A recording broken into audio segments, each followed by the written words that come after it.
hanya secara individu sebagai sebuah negara.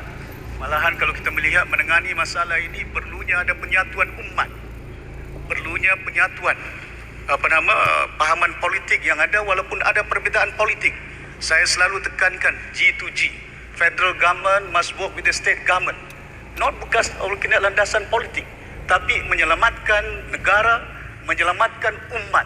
Kita perlu melihat bagaimana perbezaan itu bukan oleh kena kita nak popular dalam gelanggang politik, tapi kita nak menyelamatkan umat yang ada di negara ini. Kita nak memulihkan ekonomi di negara ini. Bayangkan masalah yang kita hadapi pada hari ini, bila moratorium ini lifted, bila mana bil elektrik datang, bila mana bil air datang, pengangguran yang ada di negeri Sabah pada hari ini dah pun mencecah 100 lebih ribu orang-orang yang menganggur. Bermasalah yang perlu kita tangani, yang perlu kita hadapi untuk bukan hanya sebuah negeri yang kita tahu mempunyai kekayaan dia, boleh menyumbang ke arah kekayaan negara kita. Negeri Sabah merupakan negeri yang terkaya daripada sumber minyak, 37% dengan izin. Kita punya reserve oil yang ada come from Sabah, 1.8 billion barrel. Kita mempunyai reserve yang begitu besar. Kita mempunyai pengeluar gas yang kedua terbesar di negara ini.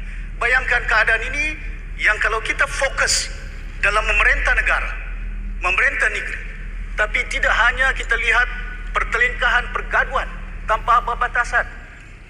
Perkataan yang kita lontarkan dalam persidangan ini membimbangkan kita. Kita yang digelar ahli yang berhormat, dewan yang mulia, tapi perkataan yang kita gunakan ada kemuliaan dia. Dari segi ukuran perkataan yang kita lontarkan, tapi tidak selari dengan amalan kita. Mengukur manusia bukan setakat dengan perkataan, amalan dia. Ini yang saya bimbang sangat. Jadi saya berharap sungguh usaha yang pertama harus dilakukan ialah penyatuan umat yang ada di negara ini. Untuk melihat apa kepentingannya, apa keutamaan yang perlu kita berikan dalam mentadbir negara. Bukan nak kita lihat berapa jumlah kursi yang kita dapat. Sehingga sekarang pun berlaku di peringkat negeri Sabah COVID politik yang ada. Nak jumlah itu, nak jumlah ini, sekejap lagi nak angkat sumpah. Sekejap lagi perlu dua. Sekejap lagi. Ini dah memula daripada semenjak puasa hari raya yang lalu. Tapi kita selaku pemerintah di Perdana Negeri berserah dengan Allah SWT.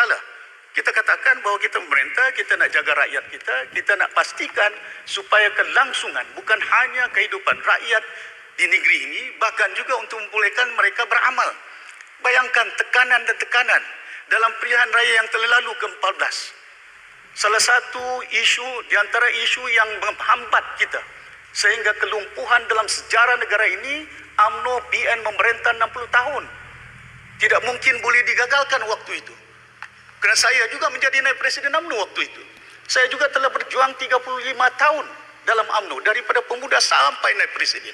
Tapi bila keadaan dan nilai-nilai yang saya lihat perlu kita jelaskan. There must be clarity in our values in life. Mesti ada jelasnya dalam nilai hidup kita. Sama ada perbezaan politik ataupun tidak negara kita. Bayangkan pilihan raya yang lalu. Punya berat. Bukan berat dari segi pertimbangan saya. Saya terpaksa tumbangkan adik saya, Ketua Bahagian Ladatu, ahli Dewan Undangan Negeri Ladatu. Waktu itu, tapi pertimbangan saya selaku wakil rakyat bukan oleh kena keluarga saya, bukan oleh kena kepentingan pribadi saya, tapi kepentingan negara dan kita sebagai pemimpin rakyat yang ada.